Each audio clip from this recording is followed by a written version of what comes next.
नमस्कार दोस्तों।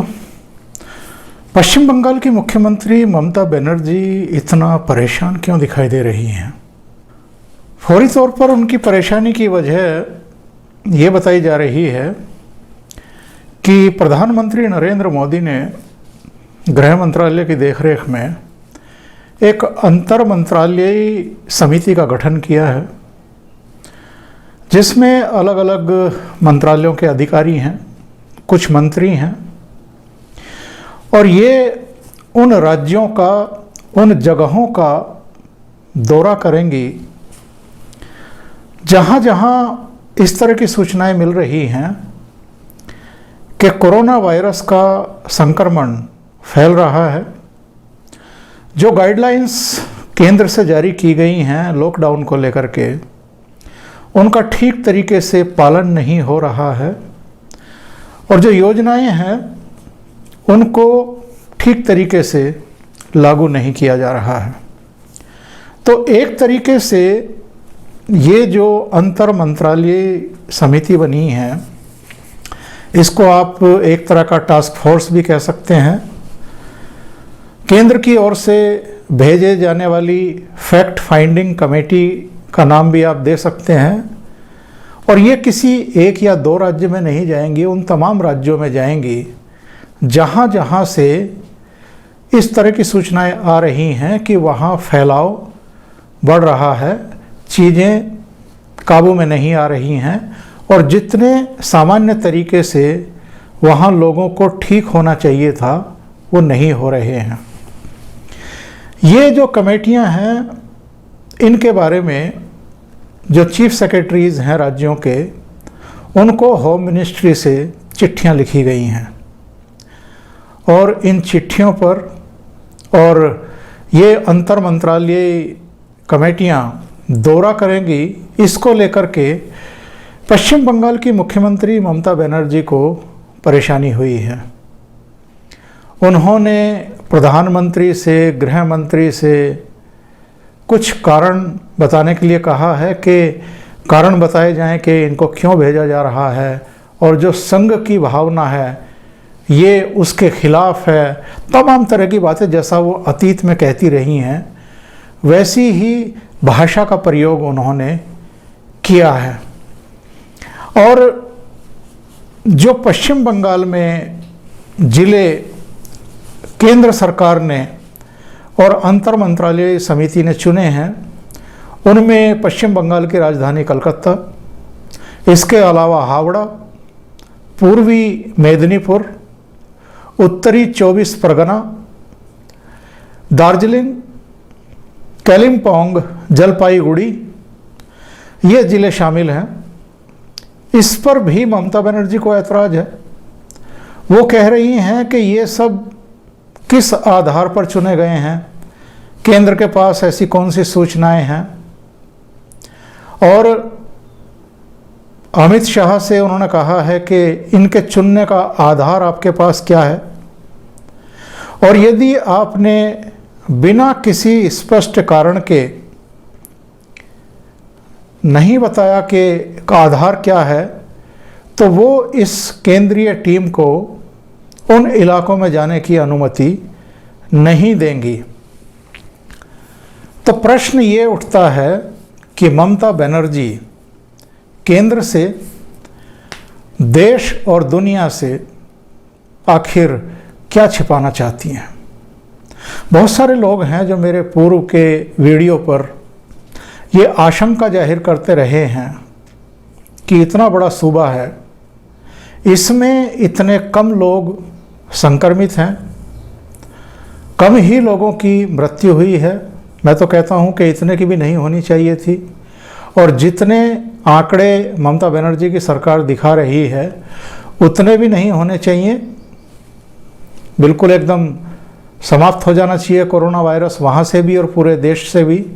लेकिन जब हम देश के दूसरे राज्यों पर, दूसरे हिस्सों पर और शहरों पर नज़र दौड़ाते हैं तो वाकई यकीन नहीं होता है कि इतना बड़ा सूबा और उसमें इतने कम लोग संक्रमित हैं, तो मन में एक कहीं ना कहीं आशंका तो पैदा होती है।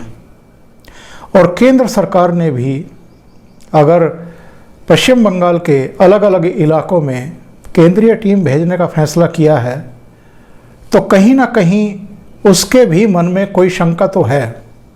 कुल मिलाकर के 9 करोड़ की आबादी का ये प्रदेश है जिसमें 27% मुस्लिम आबादी मानी जाती है और तबलीगी जमात के लोग अलग अलग राज्यों में पहुँचे हैं। वहाँ पर उनके संपर्क में जो लोग आए हैं वो भी कोरोना वायरस से संक्रमित हुए हैं, पॉजिटिव पाए गए हैं। ऐसा तो है नहीं कि पश्चिम बंगाल से मुस्लिम मरकज़ के जलसे में भाग लेने के लिए दिल्ली ना पहुँचे हों और वो संक्रमित होकर के वापस ना लौटे हों। तो ऐसी क्या चीज़ें हैं जिनको ममता बनर्जी छिपाना चाहती हैं या जिन पर पर्देदारी रखने की कोशिश कर रही हैं और केंद्र से भी फिर से टकराने की कोशिश कर रही हैं इस मुद्दे को लेकर के कि मोदी सरकार वहाँ पर अपनी टीम क्यों भेज रही है, इसको संघ की भावना के खिलाफ बताने की कोशिश कर रही हैं।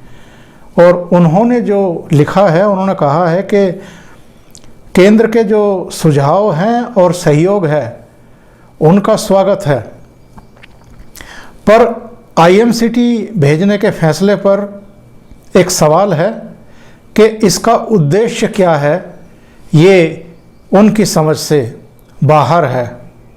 जबकि गृह मंत्रालय ने जो चिट्ठी लिखी है मुख्य सचिवों को, उसमें साफ है कि ये ऑन स्पॉट मुआयना करेगी, देखेगी कि वहाँ ज़मीनी हालात कैसे हैं, लॉकडाउन का उल्लंघन तो नहीं हो रहा है, तैयारियां कैसी हैं राज्य सरकारों की भी और स्थानीय प्रशासन की भी। लेकिन ममता बनर्जी इसके खिलाफ है।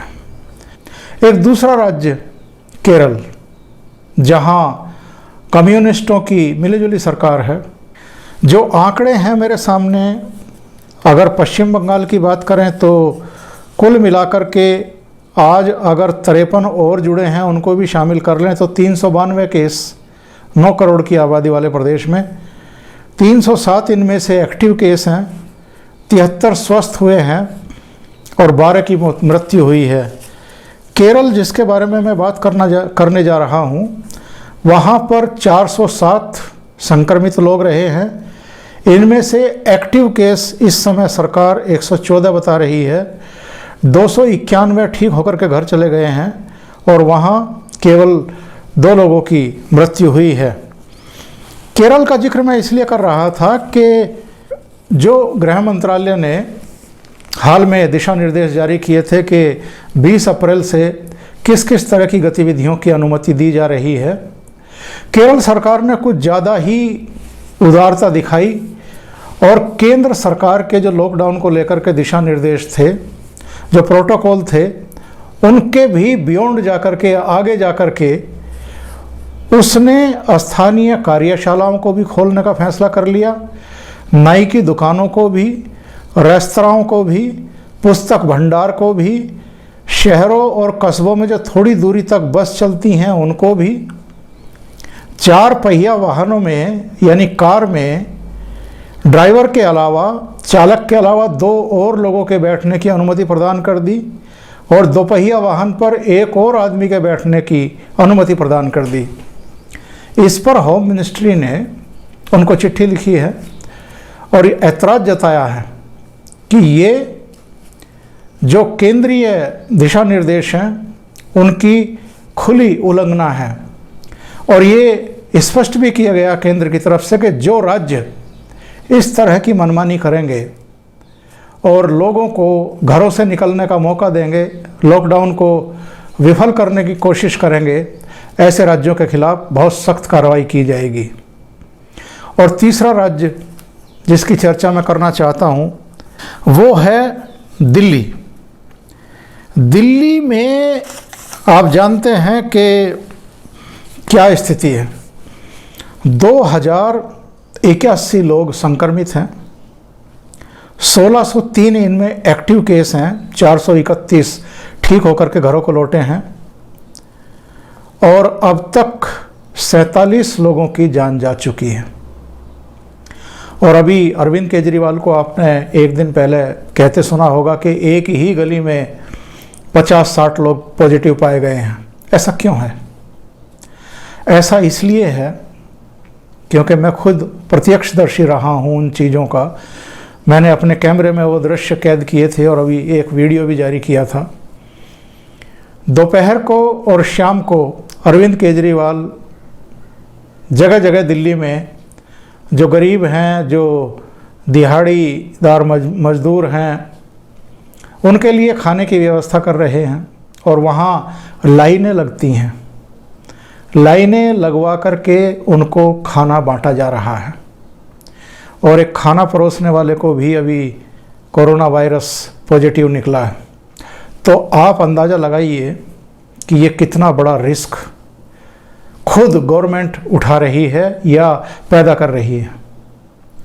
वो लोग खाना लेकर के अगर अपने घरों में जाएंगे, गलियों में जाएंगे, तो फिर एक गली में 50-60 क्या 200-250 भी पॉजिटिव मिल सकते हैं।